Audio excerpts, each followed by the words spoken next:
Here's to feeling good all the time. My name is George. I'm unemployed and I live with my parents. Hey, you know what would make a great coffee table book? A coffee table book about coffee tables. I don't have a square to spare. I can't spare a square. But I don't want to be a pirate! Is that Seincast you're listening to? Oh, this is going to be a good one. Hello and welcome to Seincast, a retrospective on all 180 episodes of Seinfeld, being hosted by two guys who can barely run their own lives. My name is Vinnie. My name's Matt. Hey, buddy. Vinny! Hello! What's shaking? Yeah, there's going to be a lot of Ricky impressions this week, I can tell. How could you not? Do it at home. Lighten somebody's day. Yeah. Do you think Ricky is one of the more popular minor characters? I hope so, and I gotta say, he's won me over this week. Well, we've got a lot to talk about this week. Before we get into the episode, let's kick things off with some news. Hey, I got news for you. Great news. All right, I got news. You ready? We're recording this episode on Tuesday the 1st of December. Last night, on November 30th, Jerry Seinfeld posts on his Facebook page saying, hey, big announcement, tomorrow morning, 10 a.m., come back to this Facebook page and see what's cooking. He will be performing once a month in 2016 at the Beacon Theater in New York as part of a residency entitled Jerry Seinfeld, The Homestead. I screwed up there already. I got Star Wars on the mind. The Homestead. It's Jerry Seinfeld, The Homestand. I see. Butchered that. Tickets for the events go on sale this Monday, December 7th at 10 a.m. for the following performances. We've only got the first 6 so far. You've got January 7th, February 18th, March 2nd, April 14th, May 5th, and June 8th. First question for you is, are we going? and two, if we are going, what date works for you? Do you want to set this right now? I'd like to answer your question with a question, and that's not are we going, but how many shows are we going to? There was a really cool video that Jerry and some reps, I think it's called the Madison Square Garden Company, some suits basically, Sure. did this video this morning announcing this really cool event, Jerry Seinfeld, The Homestand. And one of the guys was really bringing the mood down when he's like, good luck getting tickets. And you're like, ouch, you're just announcing this and you're already saying no one's going to be able to get tickets. I think we should stick with one performance for now and see how it goes into the second half of 2016.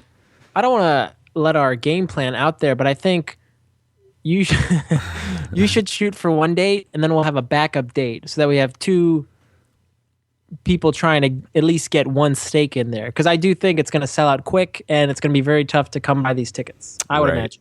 I'm leaning towards an earlier date, like February or March.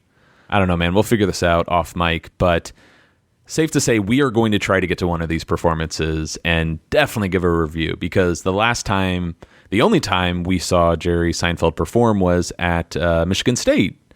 Hey, look at this, 10 years ago. I think we saw him in February, didn't we? We got tickets in November, December, right? Yeah. I wonder if we could try to narrow this down so it's the 10-year anniversary of seeing him, syncing it up here. I'm sure you got the ticket stub somewhere. Yeah. Well, anyways, there's a link in our show notes if anyone wants to read more about the residency here called Jerry Seinfeld, The Homestand. Also, check out our social media websites. We'll be posting the link to buy tickets on Monday, December 7th at 10 a.m. Another December event that's pretty cool from December 16th to the 20th in West Hollywood, the Hulu Seinfeld apartment will be on exhibit. The people have spoken, and the people have won. Going all the way back to, what was that, June, I think? Vinny and I went to go see the Seinfeld apartment in New York on 14th Street. It was awesome. We had just a blast looking through Jerry's cereal cabinet, sitting on the couch, looking at all the VHS tapes. Recreating scenes. Yes. And our big takeaway from the whole event was Hulu. You got to take this to another city. Not only that, but we'll see if this becomes like a touring exhibit that can go to maybe some major cities in the Midwest, like Chicago. Does this mean we need to fly to LA and check out the Seinfeld exhibit? No. Okay. We had our fun in New York. I would love to see it again, but if we're going to LA, it's because we're going to do our little tour of, landmarks and things like that. So what's funny, if we go to LA, I'd like to kind of visit some of the Curb locales, the, what is it, Hotel Del Mar or the Casa Del Mar, the restaurant where they film all the interviews, and then Larry and Cheryl go there as well. Oh, on the Seinfeld DVDs, a lot of the cast were interviewed at that location. Yeah. That's really something when you're checking out filming locations for behind-the-scenes interviews. Oh, just embrace. Okay. Well, speaking of embracing the holiday season, December 23rd, everyone knows, is Festivus. And to celebrate, I'm going to be hosting Festivus Trivia in New York at Slattery's Midtown Pub, 8 o'clock, December 23rd. We're going to have a Festivus poll to give out and some other cool prizes, but 5 rounds of trivia. One round will be all about, I think, holidays throughout the Seinfeld series, but it's going to get pretty challenging, so definitely bring your A game. Looking forward to this event. I look forward to it every year. Check it out, December 23rd. And now that we've got all those dates out of the way, let's move on to an incredible story that I really want to give some proper attention to. Before Thanksgiving, there was this incredible article posted on Huffington Post by a guy named James Calder. James Calder's dad passed away recently. He was really sick and had some pretty painful final days. And I don't want to butcher the story too much. You should definitely read James's article.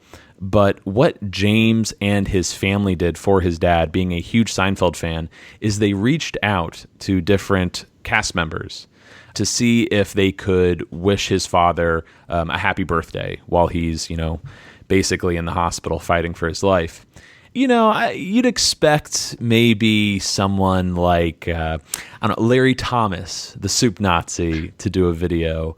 Someone like Steve Heitner, Kenny Bania. I only mention those two because we got the pleasure of meeting them at the Seinfeld night at Brooklyn Cyclones. Mm-hmm. So we know that they're out there and they're embracing the Seinfeld fan community. But not only did those two actors record messages, wishing James's father, a very happy birthday, but it got so crazy. The amount of Seinfeld actors that just rose up to this occasion, doing something as simple as recording a message on a phone and sending it to this guy. It's staggering. Who do we got, Vinny? We got Larry Thomas as the soup Nazi. We have Patrick Warburton as Putty. We have Wayne Knight, Newman, John O'Hurley, Peterman, Danny Woodburn as Mickey. We have Richard Fancy, Mr. Lippman. We have Lloyd Braun. We have Steve Heidner as Kenny Bania and Sam Lloyd as Ricky. Michael Richards, Jerry Stiller, and the lovely Julia Louis-Dreyfus also contributed to this amazing, heartfelt story. I was scrolling through the page, just looking at the actors. I'm like, wow, they got Wayne Knight. Wow, they got Patrick Warburton. And then there's this image of Michael Richards, and I'm like, oh my God, Michael Richards as Kramer sent a video message to James and his family. Incredible. Michael, of course, didn't want it to go public, so it was a private video. Same thing with Jerry Stiller. But then you get to Julia, and you're just like, what is going on? With each successive video that I watched, and every message was so heartfelt and thought out, and the actors really rose to the occasion, like you said, and they would even, do shtick and lines from the particular episode they starred in. But I actually started to get a little choked up hearing it was so heartfelt the way they would wish this guy a happy birthday. And Julia's, really hit it home. I couldn't get enough of it. It was a really felt good to watch that over the holidays. Yeah, so the story broke a little before Thanksgiving. I don't think it made that much traction, but then, I don't know who, someone posted it earlier this morning, like CNN or, some big site out there, and it's been just trending like crazy today. Everyone's picking this story up. We've gotten dozens of messages from listeners saying, "Hey, have you seen this? Have you seen this?"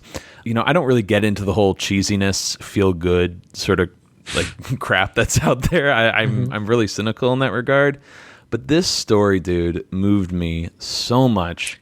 I don't know. I felt something, It's amazing the love that James Calder had for his father and his family. You can really feel that in the article. And even the way the story kind of comes to a close, there's these little moments that even when they came home from the hospital, there was his dad's favorite episode was on TV of Seinfeld, things like that. And just I get chills when I'm reading this article, seeing the love this guy had for his father and the lengths he went to kind of bring joy to his life in his final days.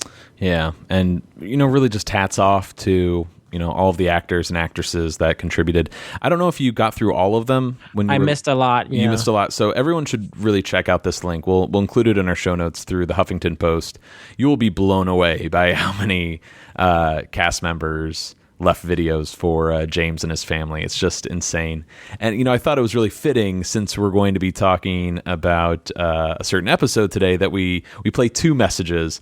One from Sam Lloyd, who plays Ricky, and another one from Mr. Al Roker. So here they are back to back. Jim! Hello! Okay, so this is Ricky, okay? And here's the thing. That I'm making this video, okay, for you. And here's the reason, okay? Because it's very important to me. The most important thing in this video, the whole point of the reason why I did this was so I could wish you a very happy. Oh, this is a good one. Later.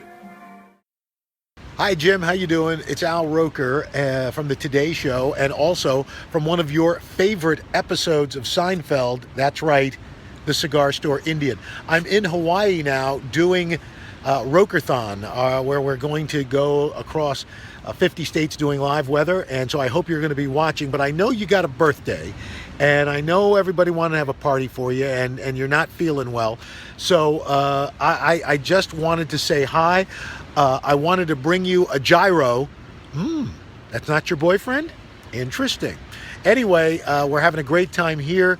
I know everybody loves you. I know you're going to enjoy your birthday, and just feel as good as you can. We love you. Please make sure you watch all the Seinfeld you can. But of course, I know your favorite is the Cigar Store Indian. Forget about Soup Nazi. Forget about Bubble Boy. The Cigar Store Indian with yours truly on the TV Guide. All right. Happy birthday, Jim. Mwah.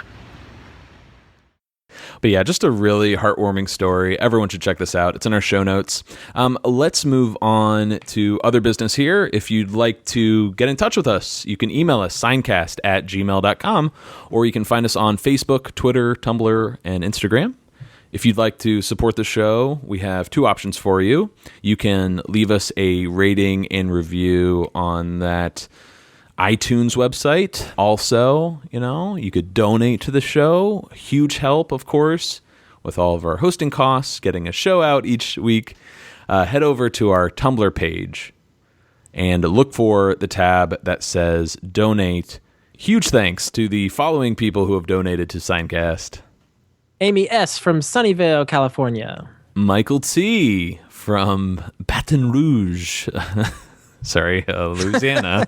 Are you going to do that again? No, I'm good. Just decided to insult all of our French and Creole listeners. The original Black Seinfeld, Michael Jones from Boothwyn, Pennsylvania. Should we put a little asterisk on that? We should preface that with Michael Jones, everyone, please, who has been one of our most dedicated listeners Michael Jones has contributed something at least every week, his notes, as he calls it, for almost every episode so far. So hats off to you, Michael. But in regards to that comment with Black Seinfeld, Michael posted a picture that he found at his family's house over Thanksgiving, a photo of him from 1992, looking almost like a black version of Jerry Seinfeld. Exactly what I said. It's incredible. So, yeah, everyone should check that out on Facebook. We've also got John C. from Ontario. Jake Cosenza from Burlingame, California. And then we've got, of course, Dieter W. from West Hollywood, California. Hey, I bet you Dieter will be going to the Seinfeld apartment. That lucky bastard. Thanks very much to all of those listeners who have donated to the show. Let's move on to this week's episode, Vinny. What do we got? We got the 10th episode of Season 5, The Cigar Store Indian, written by Tom Gamble and Max Pross, and it was directed by Tom Schronis. It originally aired December 9th, 1993. Let's talk about the cigar. It's starting already. Oh, boy. Let's talk about the Cigar Store Indian, the original CSI. All right. It took me a while to get that one. Really excited to drop that one. This was the second script written by Tom Gamble and Max Pross. Their first was The Glasses. So already, man, we're in the 10th episode. We're not even halfway through this season, and this writing duo has already banged out 2 scripts. 2 amazing scripts. The original title for this episode, I had never heard of this, was called The Moosehead. Same here. Yeah. I was intrigued. Instead of a Cigar Store Indian, Jerry was going to buy a Moosehead, which would offend the Naomi character because she's this animal rights activist, apparently, in their script, which kind of ties into Elaine, being an animal rights activist of sorts. Mm-hmm. At one point, Jerry would accidentally run over a deer, and yada yada. The Moosehead winds up at the Knickerbocker.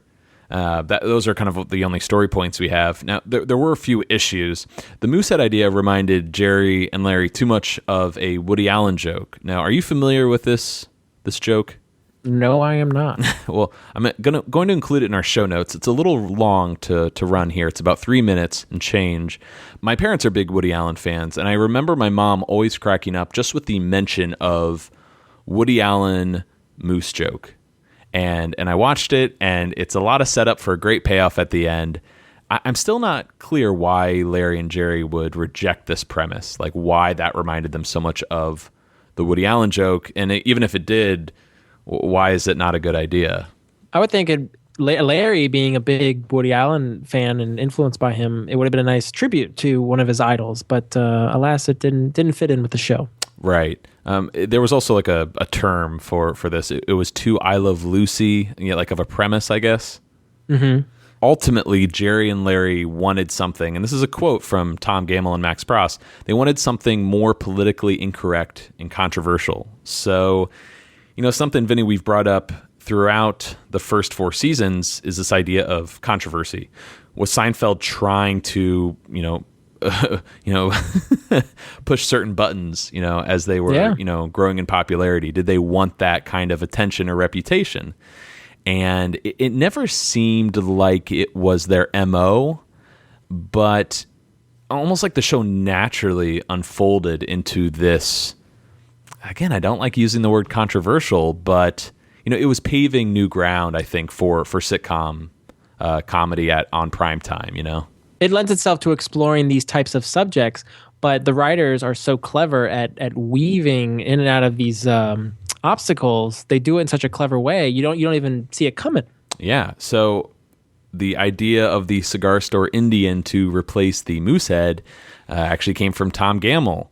He bought a Cigar Store Indian, and I did not know this at the time I first watched this episode, years ago, how offensive a Cigar Store Indian is. One of Tom's friends actually equated it to having a lawn jockey, which it's really disturbing when you drive through some neighborhoods and some people have those in their front yards, and you're like, all right, it's a little out of touch. It's funny too that the writing duo, Tom and Max, would also be responsible for another episode that revolves around like racial faux pas, and that would be the Diplomats Club. Do you remember the George premise in that episode? Yes, George trying to prove that he had some black friends to his boss, Mr. Morgan. That's when he makes the infamous comment that you look a lot like Sugar Ray Leonard. I thought it was Pepper Johnson. Not Salt, but let's talk a little bit about Al Roker, who has a little cameo at the end of the episode. I did not know this either. Al Roker, Jerry Seinfeld, they went to SUNY Oswego together, which is a New York college. Jerry, of course, never graduated, but the fact that they met in schools is kind of cool. You know what I mean? These really big New York TV personalities. I think Jerry knew Al through Moochie. The Al Roker TV guide, unfortunately, was not an actual issue. That was a prop that the show created, especially for this episode. I didn't know that. That disappoints me, man, because that is one prop I want so badly. And I'm like, I remember going on eBay, looking up random stuff that's appeared on Seinfeld, and I can never find it. Well, we have the technology nowadays. We can make our own if it's really that important to you. That's true. It's not really. We can even put gyro stains on it. Well, speaking of stains, let's talk a little bit about coffee tables before we get started here. The coffee table book gets mentioned for the first time in this episode. I would argue is one of the biggest Kramer subplots throughout the entire series. Mm-hmm. Maybe the biggest, considering it tracks for the rest of the season. It's not in every episode, but it gets brought up here or there. Yep. The coffee table book was actually an idea that Tom and Max pitched, and Larry David really liked it. And I didn't know this, but you can credit Larry David for coming up with the little coffee table legs on the book that we'll see in the opposite. I was going to say, because we learn about the legs in the opposite episode. It's only in this episode, the Cigar Store Indian, where we learn there's a coaster. Yeah, which That's Kramer's idea. I don't think that makes the final version, unfortunately. Correct. He's got a lot of things in the hopper, so Mustard and ketchup in the same bottle. Oh, that is interesting, sir. Apparently, after doing this episode, there was some talk of either NBC or Seinfeld, Castle Rock, whoever, to do an actual coffee table book. You know how you looked on eBay for your Al Roker TV guide? I was looking for an actual coffee table book because I wanted that, and they don't make that either. I would have put money on it that there was a kitschy, Kramer coffee table book for a hot second in the early to mid 90s. Mm-hmm. I'm kind of surprised there never was, and even to this day, there's no talk really of doing one. How many stores like Urban Outfitters have you walked through where you just see all of these crappy books laying around that serve no purpose other than to make you chuckle, give you something to look at while your significant other is trying on clothes? Not talking from personal experience. What are you doing, a bit here? This is gold. Got it all written out. Come on, man. I mean, the 90s are in now, right? Oh, yeah. Early 90s. Why is there not a coffee table book out there by Kramer? Somebody's probably working on it right now, I would imagine. I doubt it. It would be great, though, if they put that out. I think that would sell like hotcakes, really. What do you think of the coffee table book idea? There's this running joke through this episode that Elaine hates it. Jerry tries to defend it, argue it's a great idea. I like the idea. I really like the celebrities coffee tables. I think that might kind of be. I think that would be kind of cool to see what celebrities have in their house. That's what it's all about for you. Or I want to see Liza's coffee table. At least maybe the Seinfeld cast, their coffee tables. Ooh, that'd be a great sequel book. Is a Seinfeld related coffee table book. Now, does coffee table have to be made of wood? Dark wood at that? Does it have to be in the living room, or can it be any kind of table? I've got a cup of coffee every morning on my kitchen table, but that's not a coffee table. No, I think it has to go in front of the couch. It doesn't have to be wood. It could be glass. Kramer has the glass coffee table when he dates Tina. That's so right. It's a windshield. But I think the main criteria has to be in front of the couch. In front of the couch. Okay. I think we've covered enough there, Vinny. Yeah. Should we move on? All right. You can always tell what was the best year of your father's life because they seem to freeze that clothing style and just ride it out to the end, don't they? And it's not like they don't continue shopping, it's just they somehow manage to find new old clothes. Every father is like this fashion time capsule, you know what I mean? It's like they should be on a pedestal with someone next to them going, this was 1965. To me, the worst thing is shopping for pants. I hate dressing and undressing in that little room. What men need is a place to shop where you go in, you check your pants at the door, and you just walk around the store in your underwear.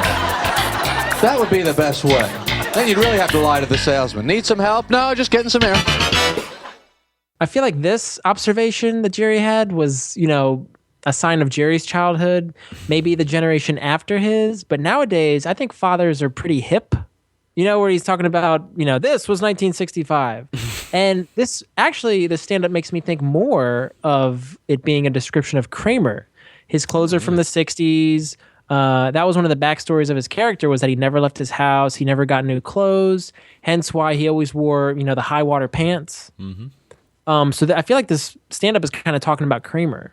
That's true. And Morty, of course, is like, hey, you've got the executive on. That's right. So Kramer and Morty have similar fashion sense. Speaking of parents, first scene of the episode, the gang is at the Costanzas while Frank and Estelle are out of town. Turns out the gang here, they went bowling, which is a new one. I don't think we've ever seen or heard of them going bowling before. Not yet. Jerry and Elaine, however, are trying to figure out what the smell is in the Costanza house. Kasha? Yeah, there's some kasha. Dandruff, kasha, mothballs, cheap carpeting. It's a potpourri, really. Yes. There's a brain buster for your trivia people. Is what 4 scents does Jerry describe the Costanza's house as? Oh, I also like the continuity here, too, because you see Frank eat kasha in a later episode. That's right. And hey, they've got moths, remember? In the... You're right. Oh, my God. Well, wouldn't the mothballs get rid of the moths? That's true. Is there a dandruff story arc? Not that I'm aware of. Okay. And instead of cheap carpeting, it's cheap fabric and dim lighting. There it is. Cheap carpeting, maybe on Kramer's levels. What are we doing? Anyways, George seems a little on edge, especially when Kramer here thinks that the guest soaps are candies, which is a huge mistake to make. You would think the consistency and the shape of them would imply that they're not candies, but he's Kramer. Come on. Yeah, well, George isn't supposed to have any parties while his parents are out of town, which I just butchered that delivery. Jason is really knocking out of the park this episode, and I think he gets overshadowed by Kramer and Jerry for the most part. Yeah, the story, it's so pathetic, but so funny. I'm so glad that Tom Gamble, Max Pross got to do an episode where the parents were out of town and George had to deal with, having a girl over and having friends over. And now this predicament with the coffee table is about to come up. Wow! Who put this cup right on the new table? I was having coffee. I put it on the coffee table. You didn't use a coaster, Jerry. You left a stain. Oh, boy. There's always one at every party, huh? What's the big rush? I'm having people over. Who? The girls for poker night. Joanne, Renee, Winona. Winona's gonna be there? Yeah, and she broke up with the vitamin guy. Really? I'll put in a good word for you. Thanks, because I would really... I'm sorry, this is not coming out. Just put a coffee table book over it. My parents don't read. They're gonna wonder what a book is doing on the table. Hey, you know what would make a great coffee table book? A coffee table book about coffee tables. Get it?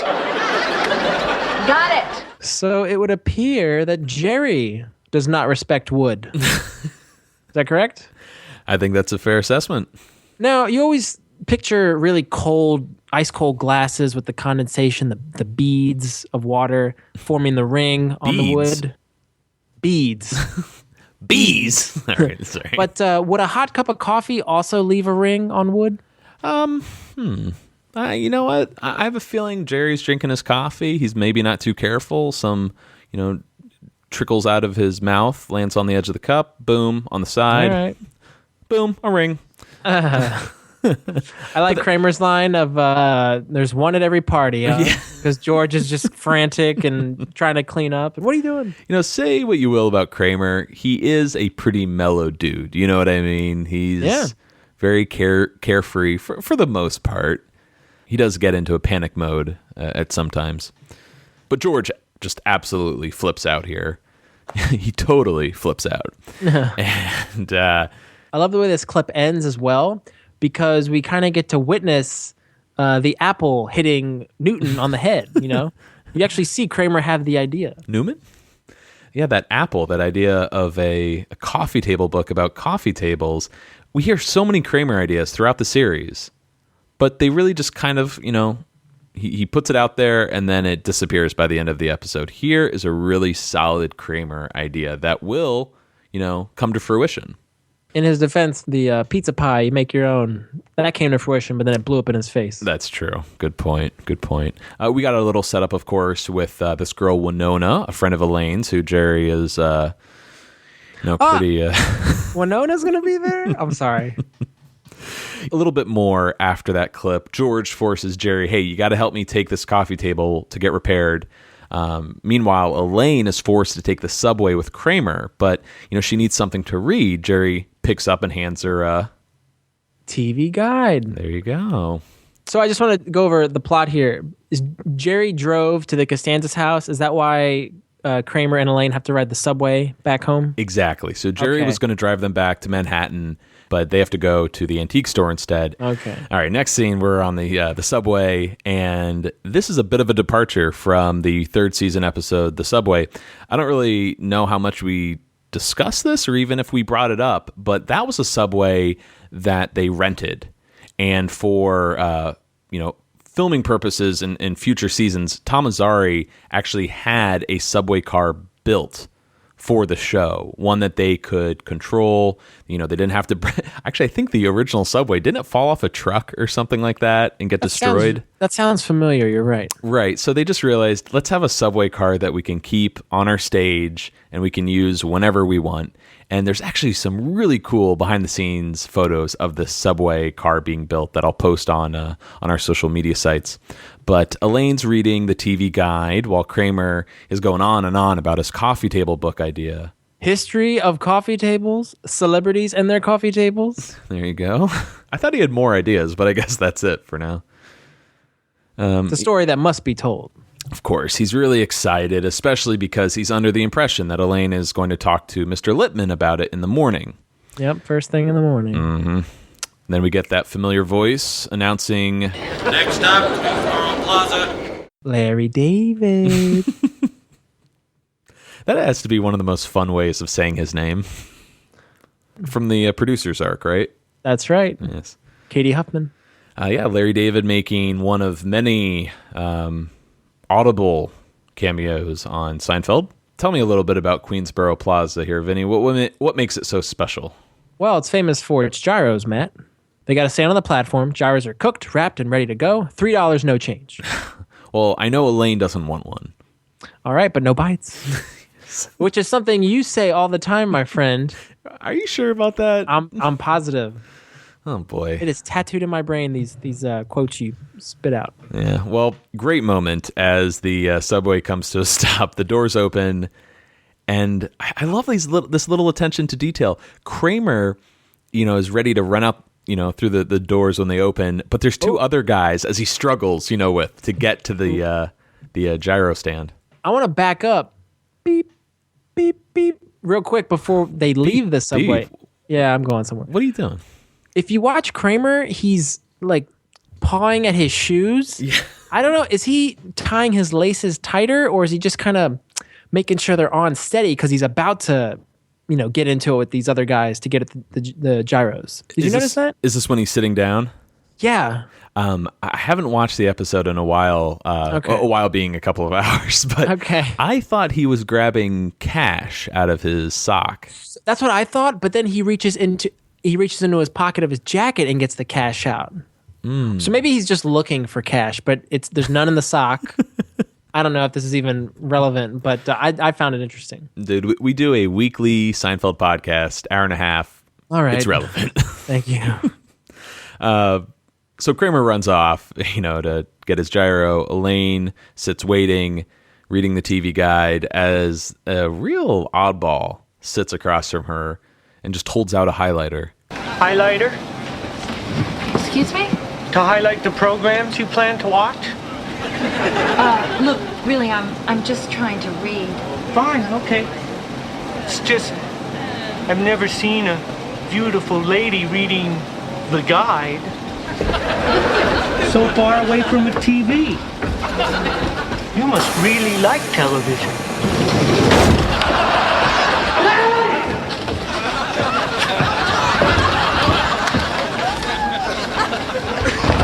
Guess your boyfriend will have to catch the next train. He's not my boyfriend. He's not? Interesting. So imagine you're Elaine and you're in this situation. What's the first thought that goes through your mind? This guy does seem like he's right out of the Twilight Zone. He is an odd duck, Ricky. Yeah, you imagine he's going to, take off his, I don't know, if he had a hat on, he'd have a third eye underneath or something. That's true. Ricky, we are discussing, is played by Sam Lloyd. I love this guy, both actor and character. He's awesome. His face, his voice, his delivery. I'm really sorry we only got him for 2 appearances in Seinfeld. He's going to be in The Pie. Yeah, he has a He's in The Pie. It is a cameo at best. It is a cameo, but damn, we need more Ricky. And I think this guy should get a single shot status just so he can enter the comparisons with like Bookman. Some of the greats. He is one of the best single shots. So if you thought he was cool already, he's the nephew of Christopher Lloyd. Come on. Blows my mind. And when you say that, I see the similarities. I do too. And he also, I like this one especially, he plays bass guitar in a Beatles tribute group called The Buddies. Oh, really? Yeah. That's I love this guy. Sam Lloyd has also been on this TV show called The Pet Squad Files, Bones, The Middle, Modern Family. He's probably most famous for his stint on Scrubs. He was in 95 episodes. He's in Desperate Housewives, Galaxy Quest, Flubber, and Mad About You. Hey, so Scrubs, that also had Ellen de Grandmont. Krista... Miller? Yeah. Yeah, there you go. All right. Hey, it takes 2. One other interesting nugget about our friend, another famous actor auditioned for the role of Ricky. It was Jack Black. How old is Jack Black? He must have been in his 20s then. He was a younger buck, I would imagine. Yeah, kid pretty much. I would think he was 24, 25 at best. Let's do some math. This is 1983. Right. Jack Black was born 1969. Yeah, so he would have been 24. There you go. Yeah. That kind of seems appropriate, having this young weirdo be attracted to Elaine. But there's something just a little bit better having someone like Sam Lloyd, who seems just a little too old to be acting the way he is. Yeah, he's kind of stuck in his childhood because he's obsessed with television. He's got that childlike voice. Mm-hmm. Even his demeanor. Demeanor? Why would Elaine say to Ricky, he's not my boyfriend? Doesn't she know the floodgates are going to open once she lets that out there? That's a good point.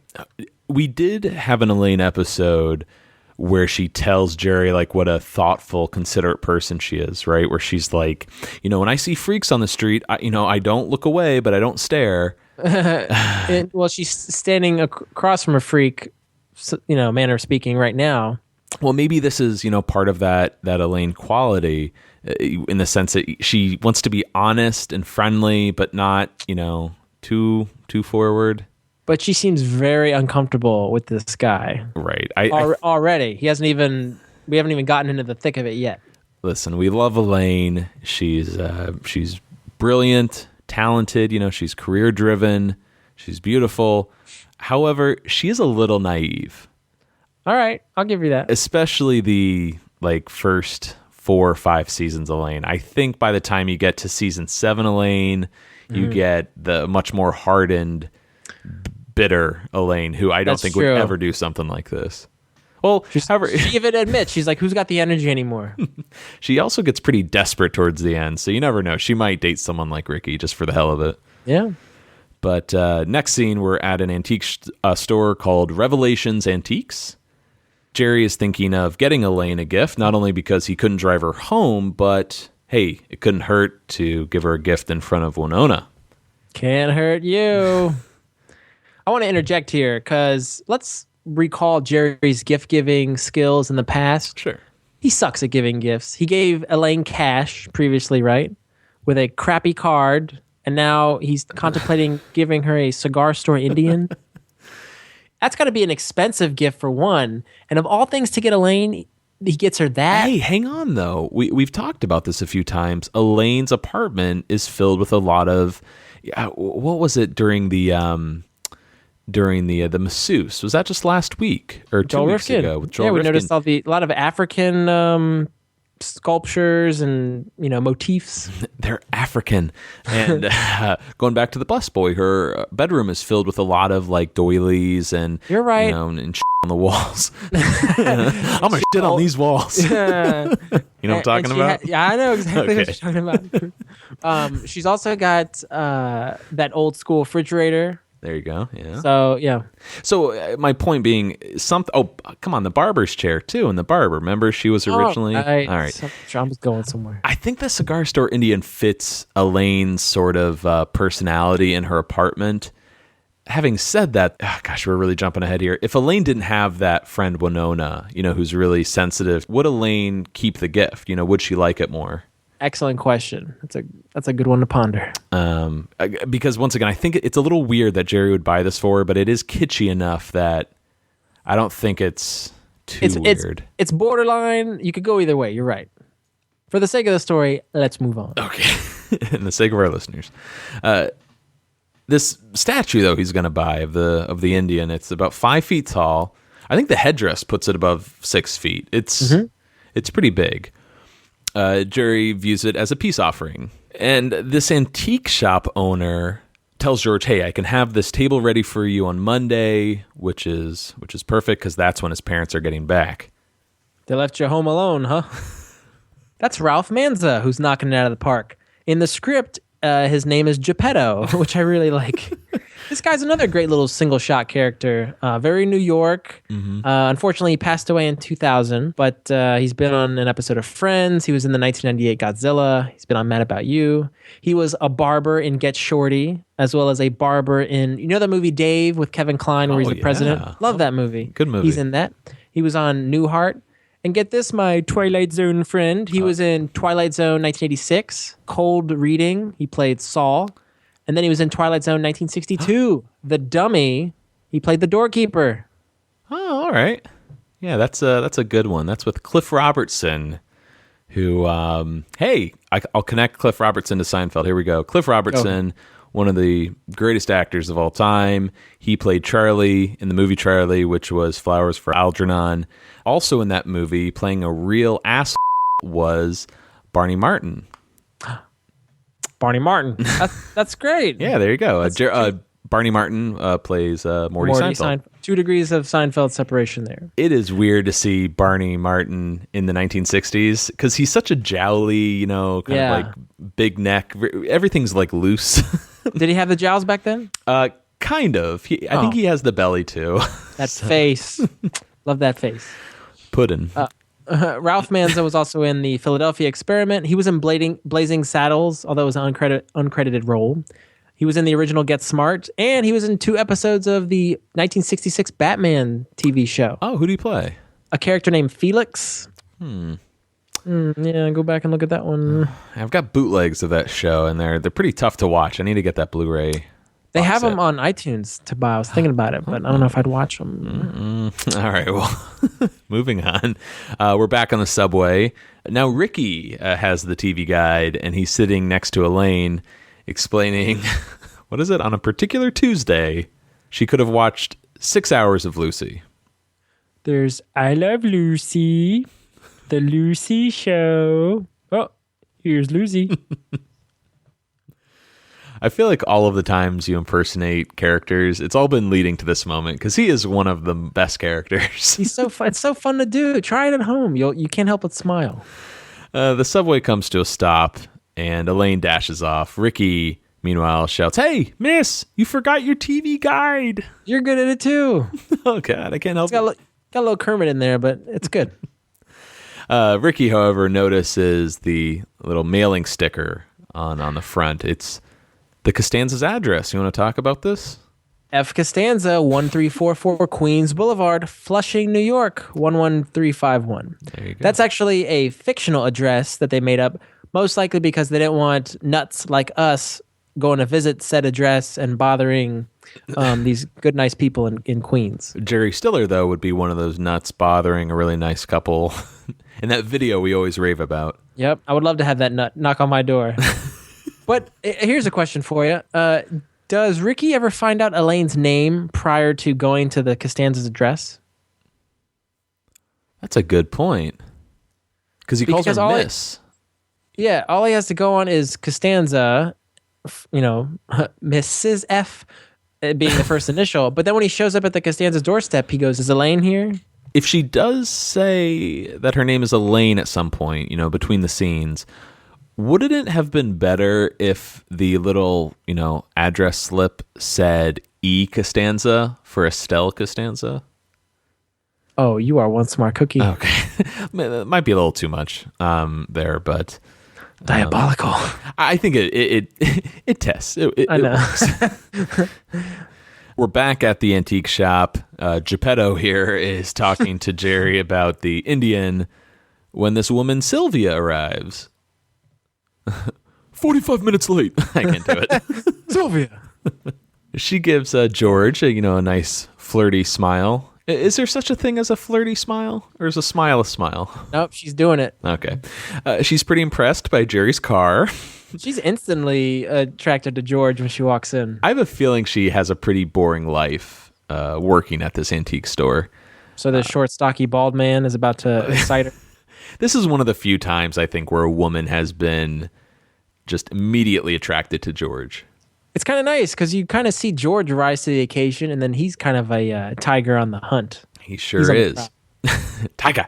She's surprised to hear that George lives just around the corner. Didn't think any cool guys lived in the neighborhood. Sorry. No, that's good. Well, they do now. Neighborhood's changing. That line, neighborhood's changing. It reminds me of something like in the 60s, like we're going to clean up the neighborhood, Taking it to the streets? Yeah. Jerry decides to buy the Indian, and Sylvia thinks they have great taste. Well, we see items of great beauty, and we must have them. Do you guys remember Carissa Channing, a.k.a. C.K. Stiefel? She played Gucci in The Keys. She was Kramer's girlfriend, and now she's come back to finish up her double dip as Sylvia. Yes, this one blew my mind when we got to the Keys episode. I loved the name Gucci. I remembered that huge, mane of curly hair that she had in that scene, but I never connected the two. Did you? I don't believe so. It's a good one, though. Yes, There's a good and a true double dip here. Absolutely. I've talked about this before when we did The Keys, but I want to go through her acting credits again just because they're kind of fun. Carissa Channing she only has 5 acting credits: Lurkers, Frankenhooker, Seinfeld, The Second Half. She did voice work on the Ace Ventura video game, and now currently she's producing a short called Bitch. Nice. I remember cool. I remember Frankenhooker very well. Yeah, you would. Intriguing title. She is on Twitter, and I think she's a screenwriter now, or at least she dabbles in screenwriting. She produced something in 2014, and now I see she's working on this currently Bitch in 2015. Yeah, she was really nice. She actually had a few things to say about the Keys, mainly how Michael completely improvised everything in that scene. Even the name Gucci he came up with. Oh, nice. Yeah, so maybe we can reach out to her again and see if she has any interesting stories to say about the role of Sylvia. Some fascinating insight into the production. Now we're over at Elaine's apartment, and this is a cool image. You've got Elaine playing poker with some of her coworkers. I never knew that the scene started off with the line, "Bluffed you out, Jack." Did you pick up on that? Only because I had the subtitles on. Is it because you never understood what she said? Or? Yeah, I only heard pair of deuces. I never heard. I didn't know she was bluffing, but that kind of got me thinking. Elaine must have a good poker face. We know Jerry always breaks even at poker, so he must have a decent poker face, right? George has a pair of bullets. Terrible. He's got nothing. Horrible poker face. But we also know Kramer, on occasion, has played poker with his buddies. You're lucky you're walking out of here with a pair of pants you on, see right? those two ladies I got showing?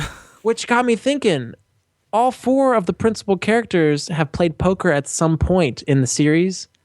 Why have they never, the 4 of them, sat around the table and played poker?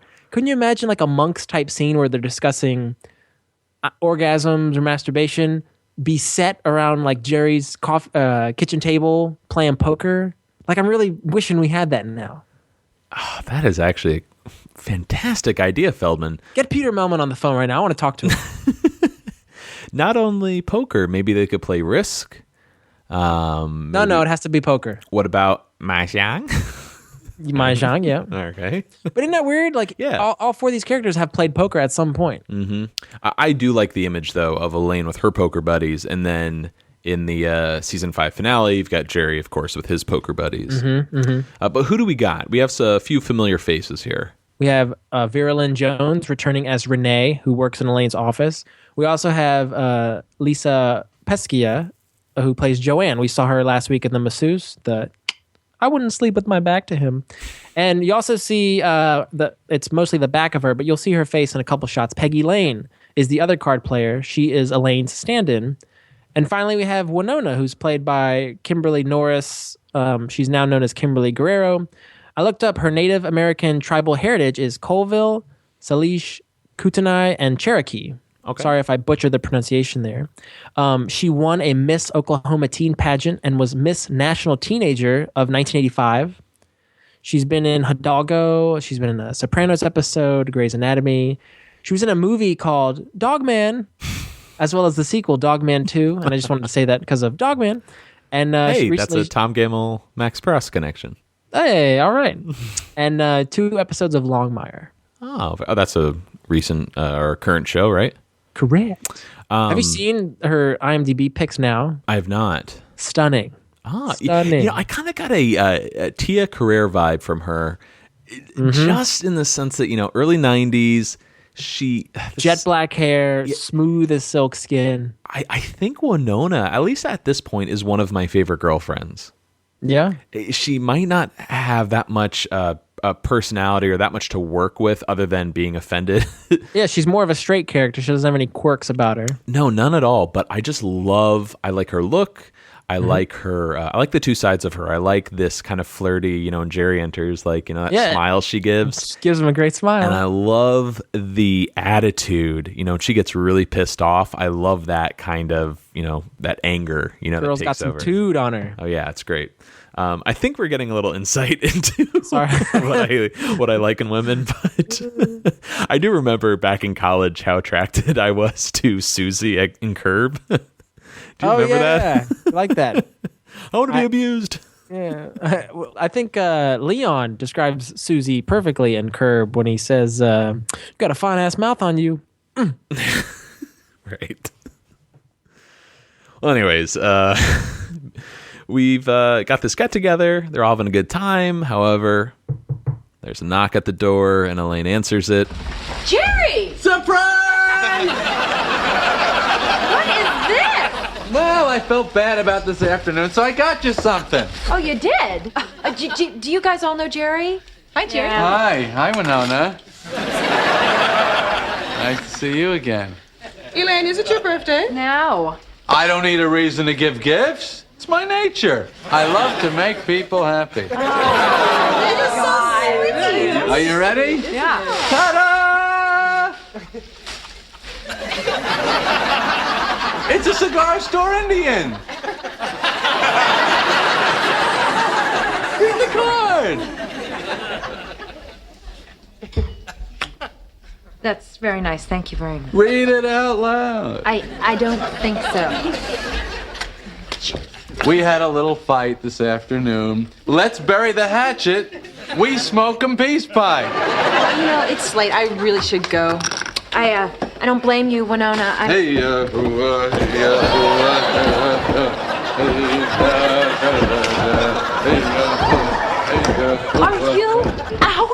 of your mind? Oh, it's kitschy. Winona is a Native American. She is? Listen, I know how insensitive this stuff is, but when Jerry does the hey ahoy with the Indian statue, oh my God. It is one of my favorite moments throughout this entire season, especially because you hear the crowd react to it. Yeah, you can feel them kind of recoil. And if you watch the poker table, each poker player kind of looks in Winona's direction to see her reaction. Mm-hmm. And it's cringeworthy. It's almost a Curb-like moment. I love how Jerry has no idea what he's doing. Because Jerry's not a bad guy. He's not a bigot. He's not a racist. And he's not malicious. You're right. And he's really just writing jokes, you know? Yeah. And he keeps going. He has no idea. He's just digging himself deeper and deeper. Also that line, let's bury the hatchet. We smoke 'em peace pipe. Read it out loud. Just a great scene. I think Jerry just steals the show this entire episode. He does a fantastic job. In real life, Jerry wanted it this way, of course. You know, he gave that note to Tom and Max, like, no, we need something offensive, politically incorrect, and we'll find out here, Jerry actually wrote an entire scene, by himself. So yes, he knew what he wanted for this episode. We're over at the Costanzas, and George is entertaining Sylvia at his parents' place. I hope prune juice is all right. It's the only thing I had chilled. That's a great shot of Jason just sort of leaning in. Mm-hmm. Those two champagne glasses. Things are a bit odd here. The liquor cabinet is all locked up. The combination just flew out of his head. You've got framed photos of George as a baby. You got some weird music playing. What is it? It's the Raycon of Singers. Yeah. And then Jason makes this little really trying to get into the moment. And what's that smell? Kasha? At the very least, the house has a consistent feel. That's all that matters here. And George takes Cynthia on a tour of the master bedroom as we cut to the street. Later on, I guess in the evening, Jerry goes to Winona's apartment. He calls up to apologize, and she's going to head down. Meanwhile, Kramer stops by Elaine's, and here we go. This is where he gets his bowling ball from earlier. It's got that grip. What was his score that he bowled? 225? 220. 220. Damn. This is when Kramer notices the Indian, and Elaine just offers it to him, and he's thrilled to lug it uptown. Now that's a gift I could see for Kramer. That would be a perfect Kramer gift, the Cigar Store Indian. We're on the street outside of Winona's apartment, and let's just go right into the scene. It's just that it's a very sensitive issue for me. And, well, it should be. I think if you spent any time with me at all, you see, I'm very sensitive to these matters as well. You wouldn't be hungry by any chance, would you? I guess I could go for a bite. You like Chinese food? Because I once went to a great Szechuan restaurant in this neighborhood. I don't remember the exact address. Excuse me, you must know where the Chinese restaurant is around here. Why must I know? Because I'm Chinese? You think I know where all the Chinese restaurants are? Oh, ask honorable Chinaman for rotational restaurant. I just thought because you're the mailman, you would know the neighborhood. Oh, hello, American Joe. Which way to hamburger hot dog stand? I didn't know that. It's late. I should probably just go home. I had no idea. Hey, Jerry! Look what I got!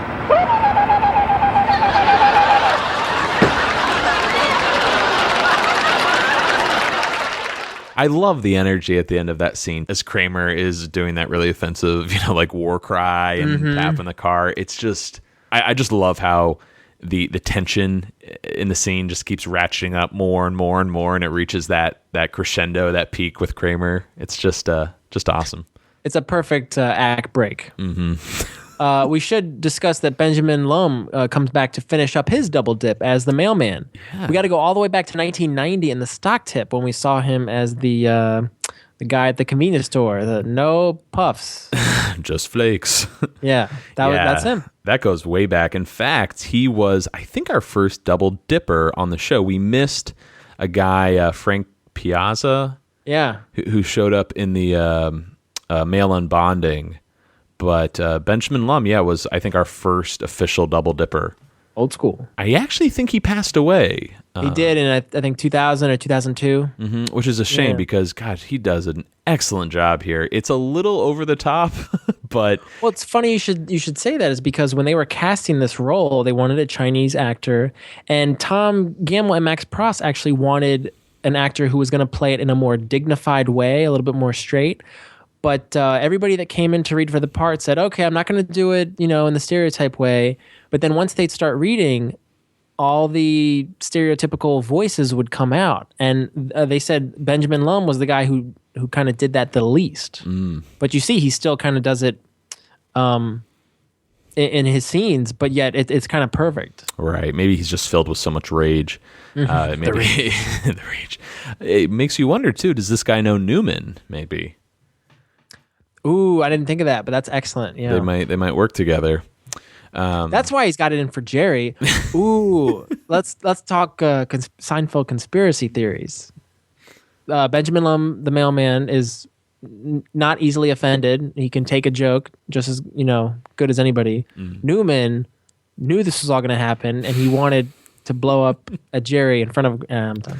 So we can compare Seinfeld basically to the recent James Bond movie and find out that Newman is behind everything. Yep, the author of all of Jerry's pain.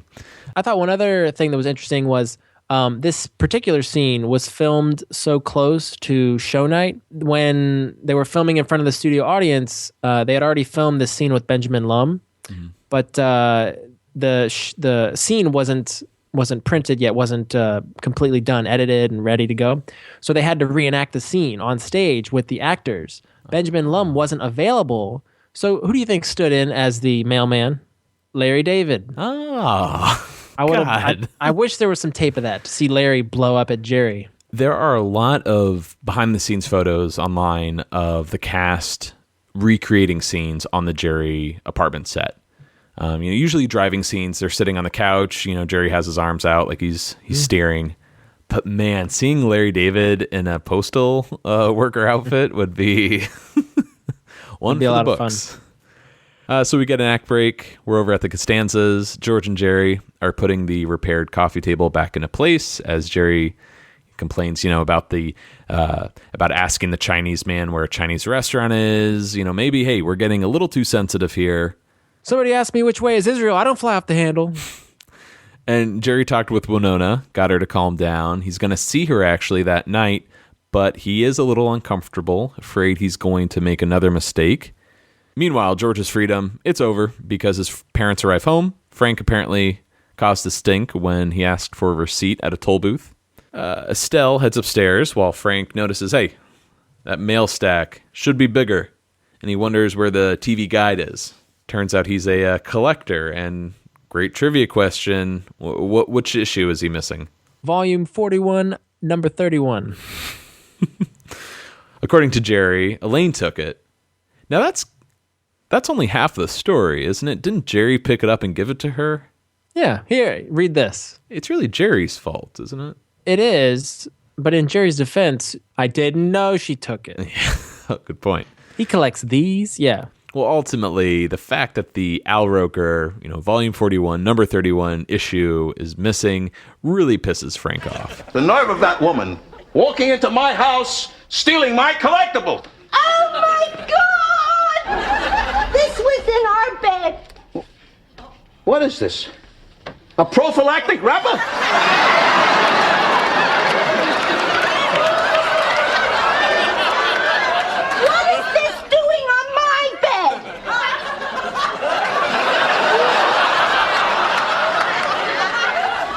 I don't know. I'll see you later.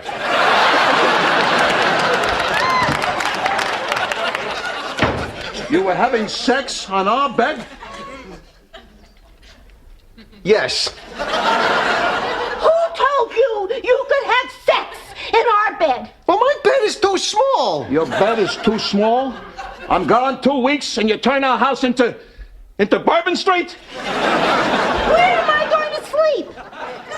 What are you talking about? I can't sleep in there. Of course you can. I can't. I can't. That's it. You're grounded. You can't ground me. I'm a grown man. You want to live here? You respect the rules of our house. You're grounded! So one interesting thing to note, originally Tom Gamble, Max Pross actually had the actual prophylactic itself, a used condom, or at least a condom, that they were going to hold up. But Larry and Jerry deemed that was too gross and that the wrapper itself would play. So There's no way you could ever get away with holding a condom up. Wait. No. Hold. Hold. Oh. You know what I'm talking about? The makeup sex, right? Oh, I was going to say the fix-up with, the defective condoms. But if you were to hold up a prophylactic. Like actually stretch out. Yeah, that wouldn't look good on syndicated on national television. So then there's one other little bit of story continuity issues here. George claims that he had sex in his parents' bed because his was too small. But if you go forward in time to the money, we learn that the Costanzas sleep in separate beds. That's me on the left. Oh yeah. They came to an agreement 30 years ago due to Estelle's Jimmy arms, and this is well within the 30-year time frame. Maybe George moved the beds together. Perhaps. Makes an 8. Makes an 11. Good one. All right. That's a good catch, though. Yeah, it is sort of contradicted later on that they sleep in separate beds. I forgot about the 30-year mark. Otherwise, I would have said, well, maybe the Jimmy arms came about later in life. Mm-hmm. And then from now until the money, then they put the beds together. Good point. Overall, though, great scene. Jerry Stiller does a fantastic job this episode. I love the... as he approaches him, that's it. Pause. You're grounded. You know? I could have sworn, or at least I was hoping he was going to hit George on the forehead, but he didn't. No, he didn't. He's probably so exhausted from that trip. I noticed it looked like he had like a low flow shower going on. Looks a little tired. But we cut over to Winona's, and here we go. Here is the scene that Jerry Seinfeld wrote all by himself. I think he did a great job. He's definitely got a future in comedy. Where are we gonna go eat? Oh, I thought we'd eat at the Gentle Harvest. Ooh, I love that place, but it's usually so crowded. Can we get a table? Oh, don't worry, I made You made what? I arranged for the appropriate accommodations. And then, Nick tickets, floor seats. How did you get these? Got him on the street from a scat.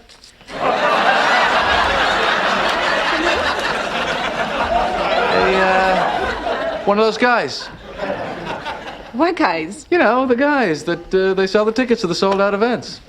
I got to say, this is probably the best scene of the episode, if not the best crafting of a joke that makes its way through 2 Jerry Winona scenes. Yeah, absolutely. It almost feels like Jerry had this sort of scene in mind before they even came up with the Cigar Store Indian.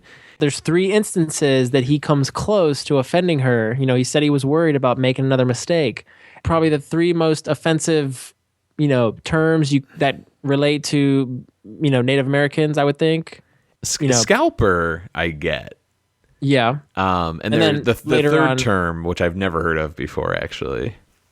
I've heard of that term. Really? Yeah. Yeah. This show is the only time I've ever heard that term be used. But, you hear of reservation when discussing Native Americans, right? But I don't know if it's in that context. It seems like it's more the word, whereas I think scalper, there's something about that, at least in our country, I think that ties into a Native American past. Mm-hmm, mm-hmm. The idea behind this scene is just brilliant. And Yeah. Jerry does an excellent job, I think, just delivering these lines and catching himself. Yeah. He doesn't go too far. He's putting on his jacket and he freezes and you can see that he's like, oh, don't say it. Yeah, just fantastic. And before they head out, Jerry notices her TV guide with, who's it, Mark McEwen, right, on the cover? That's Hal Roker. Well, they're both chubby weathermen. He gets Dom DeLuise and Paul Perdeau mixed up too. Now, I don't know who Mark McEwen is or Paul Prideaux. Right, So- but I know Dom DeLuise. Yes. So I assume they look comparable to their counterpart. We'll do a little side by side to compare There the you go. photos. I'll throw in Mr. Morgan and Sugar Ray Leonard as well. Might as well. Okay. Jerry asks, "Hey, can I have this?" And we find out the next day at his place that he gives it to Elaine to give back to Frank. Hey, everything's working out. Elaine's a bit shocked, a bit confused that Frank actually collects these TV guides. Nevertheless, she's going to personally go out to Queens and deliver him the TV guide. She can't remember, though, what she did with the original. And we cut to, is this like Ricky's bunker? Yeah. It's disturbing. I'm kind of sad because I feel like I'm looking into my future here. Is it going to be like Seinfeld Rolling Stone covers that you cut up? Yeah, instead of humming the Lucy theme, I'm going to be humming the slap bass. Visually, I was reminded a little bit of Batman from 1989. Do you remember that scene where the Joker, he's in his lair and he's got all those photos of like Vicky Vale and he's cutting him up? Now we're back at Jerry's apartment, and Kramer arrives wondering what Mr. Littman said about the coffee table book. It's funny, this subplot, I never track it. I never remember that Elaine was supposed to talk to Littman. This is probably the weakest of the four, or at least connecting. You're thinking about the Cigar Store Indian, the coffee table. Yeah, I think the writers do an excellent job tying all these stories in together, but this, definitely seems to be the weakest of the four. Great storyline. I love the coffee table book, but just, a way of tying it all in together, it just falls a little flat. It's pretty obvious that Elaine didn't bring up the book at all. And here we go. She admits it's a dumb idea. I'd be embarrassed to bring it up. Jerry thinks it's a good idea. It's about coffee table. It's on a coffee table. And the built-in coaster we talked about earlier. Kramer heads out to see if he can sell the Indian to a cigar store. He thinks my Indian. It's got some value since it's kitschy. And we cut over to the Costanzas. This shot, very similar to the non-fat yogurt. You got Frank in that chair, George looking depressed on the couch. Yeah. And here's that moment where you think he's going to hit him in the head. But Frank is just still complaining about someone walking into his house and taking a TV guide. A lot of people arriving, at other people's residences. Hello. Is Elaine home? Elaine Dennis? Oh, she's my son's friend. And she's not welcome in this house. Oh, because I made her this very special gift, okay? It's a bouquet of paper from her TV guide. That's my TV guide! Ripped to shreds! She gave that to you! Hey, is that the Twilight Zone you're watching? Yeah? Oh, this is a good one. The delivery of that line, is that the Twilight Zone you're watching? Makes me happy. Have you ever watched the Twilight Zone? You've showed me a couple episodes. I'd like to watch more of the 60s one with you. Yeah, we're going to get Put that on our together. list. We're going to get together in a couple of weeks here, so we should definitely have a little marathon. Let's do it.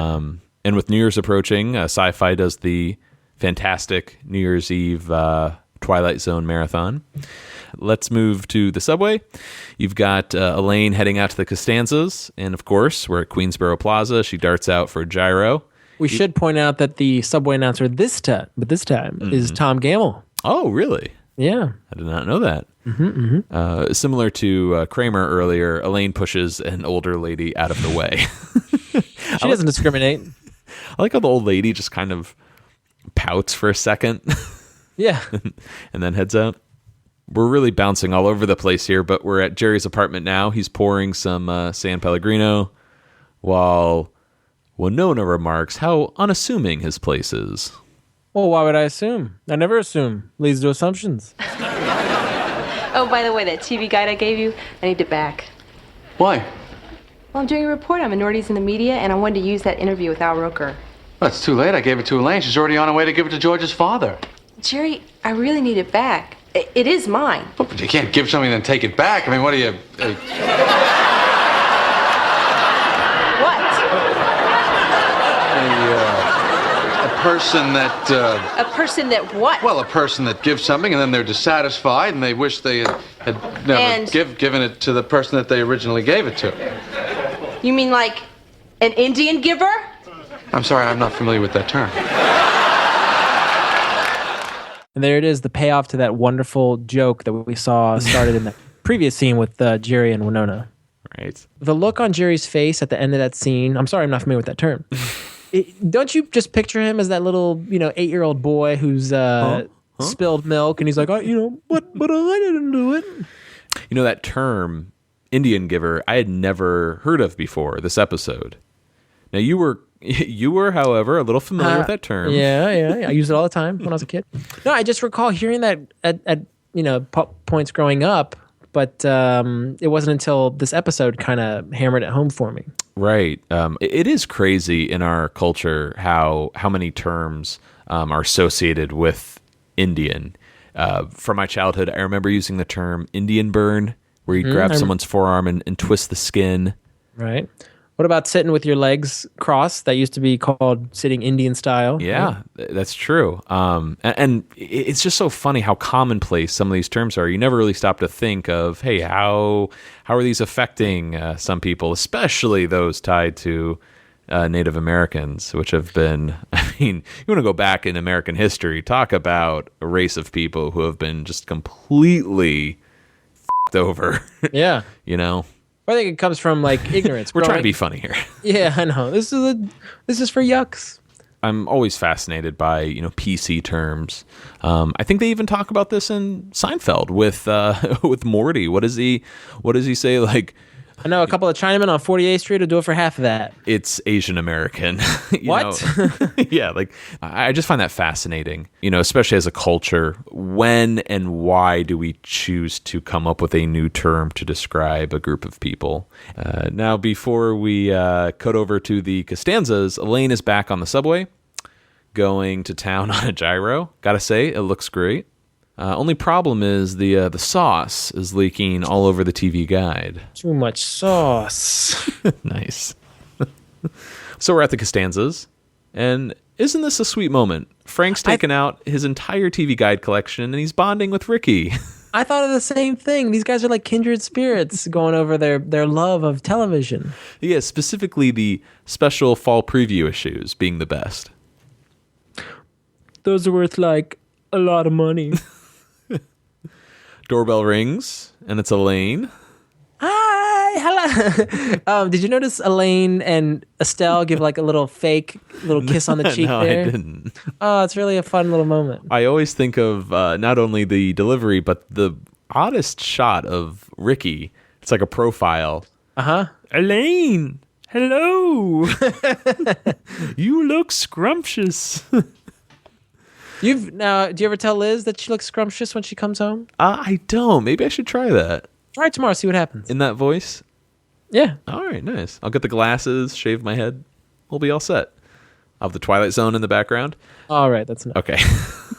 Elaine apologizes to Frank for taking his TV guide, but he's not happy to get a new one covered in stains. What the hell did she do? Hey, you can't talk to her like that. Come on, Elaine, let's go.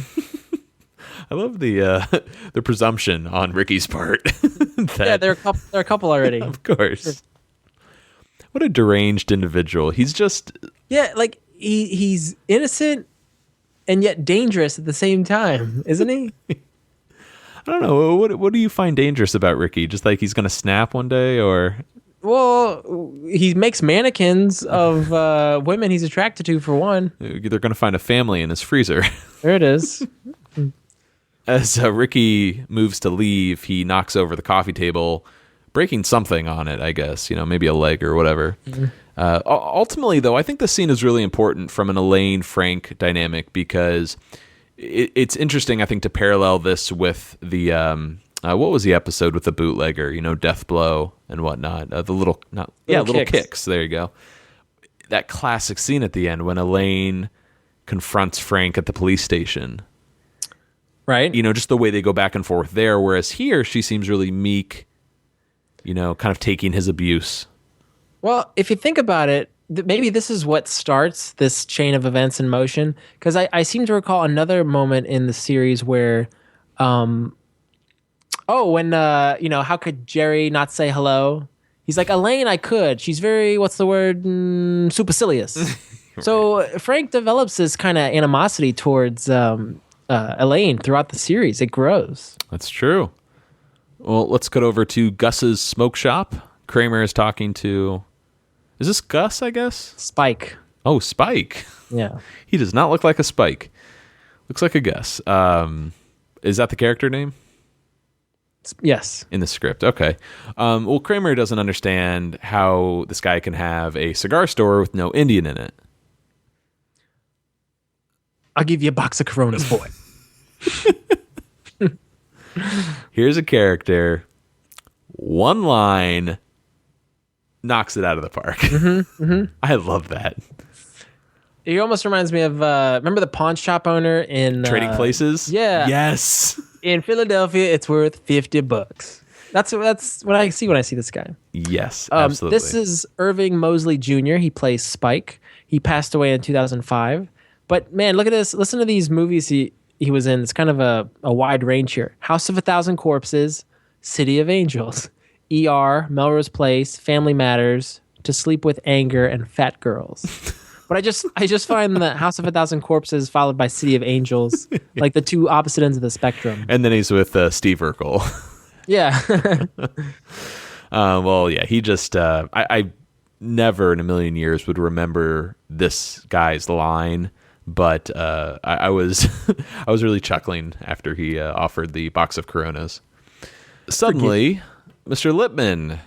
Hey. He overheard that Kramer's selling the Indian and thinks, hey, this would be perfect for my new redecorated office. It's a Southwestern motif. He's going to give Kramer $500 for it. Giddy up. And if he could bring it up to his office next door at Pendant Publishing. Pendant Publishing. Giddy up again. This is a very common way of texting back and forth where you'll say something that excites me. I say giddy up. You send another juicy text, and I say, giddy up again. I had a friend of mine from the gym tell me, she's like, Vinny, you really like to say the term giddy up a lot. She's like, that's one of your things. And I'm like, well, it's not really one of my things, but sure. Well, let's move over to Lippman's office. Elaine rushes in, apologizing, I guess, for being late. And what an image. Southwestern motif, got the Indian statue, and Kramer just leaning back, leg on the desk, smoking a cigar. And I love this back and forth as Lippman and Kramer smoke their cigars. He's like, hey, petty cash, 10s and 20s. You can count it. I'm sure it's all there. Kramer's a smooth talker. You know, he even drops this idea of a coffee table in the hallway. I really like it. Can I put that in my book about coffee tables? And this casual drop of a coffee table book catches Lippman's interest. You see, this is the kind of idea you should be coming in with. What the hell do you do around here all day? I think this is one of Richard Fancy, right? Yeah. One of his best lines right there. Just so degrading. What a jerk. It is fun to talk with a cigar in your mouth. Mm-hmm. And the Indian arc comes to an end as Lippman just ends the scene with one arm around the statue and another arm around Kramer. Well, we're over at the antique store. Once again, Estelle brings in the coffee table for repairs, and Sylvia knows it. It's George Costanza's. She hasn't seen him in a while, and she assumes, he must be working very hard. George doesn't work. He's a bum. That's not awful. I can't do Estelle that well. George doesn't work. He's a bum. That's why he lives at home with us. He does. I love that line. He's a bum. Just sums up George perfectly. She tells it like it is. She really does. And final scene of the episode, we're on the subway. Elaine is heading out to Queens once again, this time with Jerry and the Al Roker issue. Turns out all they had to do was call TV Guide to get one. Yeah, but Elaine's not in the best mood. She's been assigned to work on Kramer's coffee table book, so here we go. Set up for the second half of the season. And we got that Larry David announces Queensboro Plaza. And this is when we get a third character to sprint out the door and pick up a gyro. this time his arm gets stuck, just like Kramer. We didn't really talk about the scene earlier where a stranger just rips it out of Kramer's hand. Oh, man. With authority, he snatches that thing away from Kramer. Such a jerk. This time, another jerk steals a gyro, portly gentleman, and sits across from Elaine. Oh, guess your boyfriend's going to have to catch the next train. He's not my boyfriend. He's not? Interesting. Al Roker of Today Show fame. Since he lost all that weight, he's almost unrecognizable. He really is. Yeah, 2002 is when he had that the gastric bypass surgery, but he looks like a different person. Really, and kind of goofy, that expression at the end. Oh, yeah. I feel like that's the quintessential, not selfie look now, but I'm guilty of it. When you take pictures, you do the mouth kind of open. Ah! 3/4 turn. There it is. Yeah, exactly. Did you do the thumb up too? Always. Man, I'm thumb upping in restaurants when like the waitress or waiter comes over. How's the food? I give them a thumbs up, and then I say to myself, why did I just do that? Stupid. I was always excited as a kid when that new TV guide would come. Somehow when that front cover's nice and flat, it seems like there's good, fresh TV shows in there. Then as the week goes by, you start to hate the TV guide. All the shows stink. Everything's getting all crumpled and ripped from being sat on, thrown across the room. TV Guide is always thrown, never handed to another person. It's the world's most thrown reading material. It's TV Guide. There it is. In the back of the TV Guide, they have a phone number, 95 cents a minute. They'll give you the answers to the TV Guide crossword puzzle. My question is, if you can't do the TV Guide crossword puzzle, where are you coming across 95 cents? This stand-up makes me sad, though, because I feel like kids today will have no idea what Jerry's talking about. Yeah, this really is kind of an outdated joke. We didn't have TV guides growing up, but every Sunday, our local paper, what I'm talking about, had that, kind of like magazine-sized, cheap newspaper. Black and white. Yeah, listing of all of that week's TV shows and movies that were airing, and always on the cover there would be some like like this Sunday the Oscars or something cool. Mm-hmm. One page though had the like local channels 4, 5, 7, 9, 20, and 50, and then you turn to the next page and it would be like basic cable, and then one more turn would be premium cable. Oh, really? And we didn't have cable growing up, so I'd always be like, oh, what's on HBO, or what's this one has a sports channel, so I'd be stuck with the the main 4 channels. These movies are so recent. Oh, Cinemax. So, what do you think? We had so much to talk about this week. I don't really know how much praise we heaped on the episode as a whole, but I can tell you right now, I love this episode. I need a list of all of Tom Gamble and Max Pross's episodes. They'll be writing pretty much, I think, up until the end, ultimately. Yeah. I want to say this is one of their best episodes. Like in the top 3, for sure. Nailed it. Yeah, what else can you really say? We kind of, not nitpicked, but we really got all the meat off of this bone in terms of how great the guest stars were this week with Winona, Sylvia, as well as Ricky. Mm-hmm.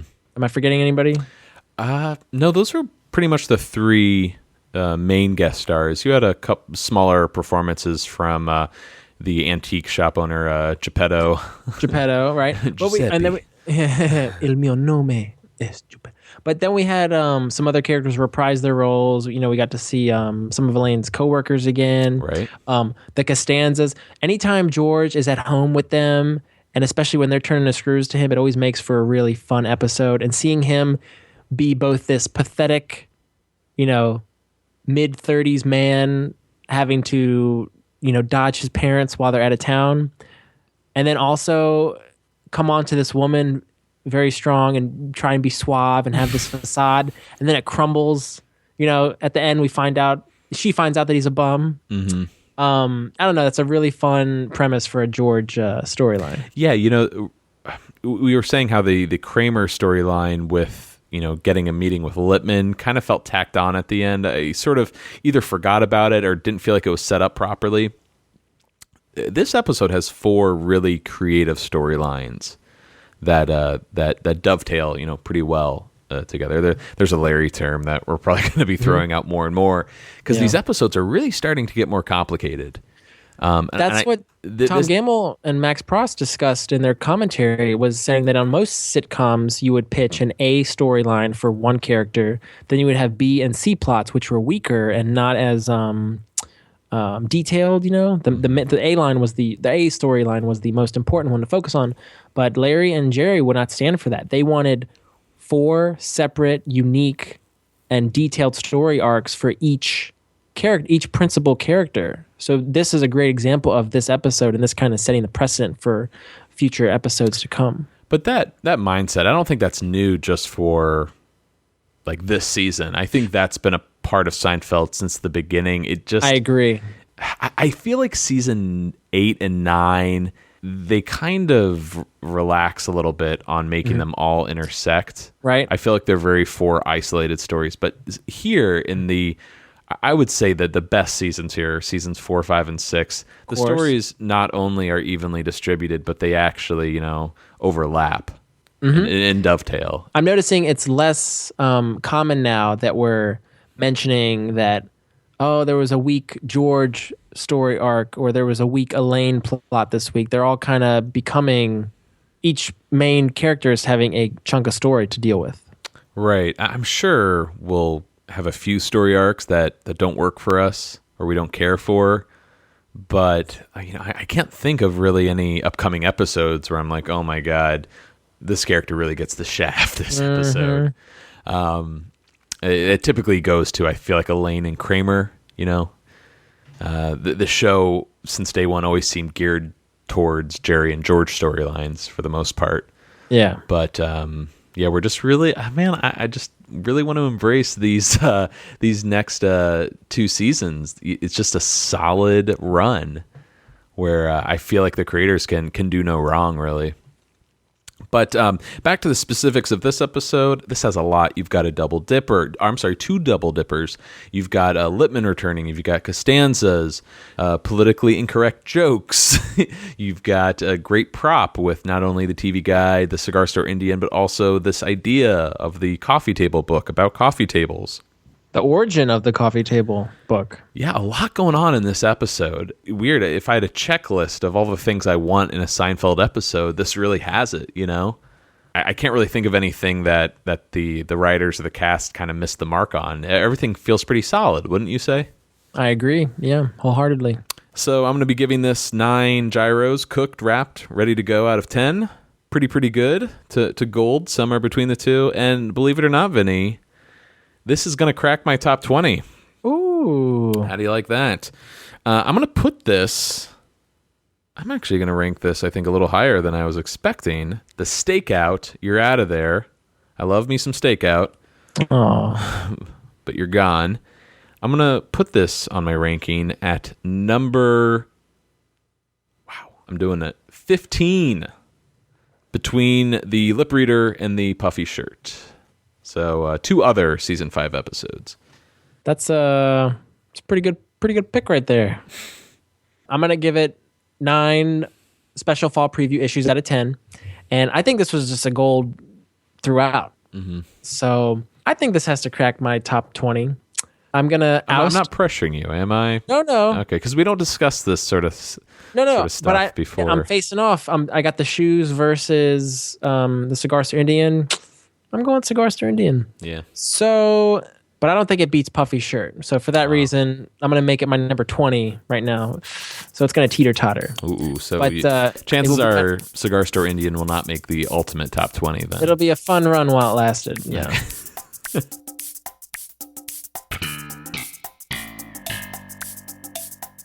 But that's going to do it for us here on Seincast this week. Please write us an email at seincast@gmail.com. Find us on Facebook, Twitter, Tumblr, and Instagram. Vinny, what episode do we have next week? We are discussing the 11th episode from Season 5, The Conversion. Are you ready, my son? Yes, Fada. But for now, I'm Matt. I'm Vinny. Signing off. Seincast is not endorsed by Castle Rock Entertainment, Sony Pictures, or NBC. It is intended for entertainment and information purposes only. Seinfeld, the Seinfeld logo, and all names, pictures, and audio of Seinfeld characters are registered trademarks and/or copyrights of their respective trademark and copyright holders.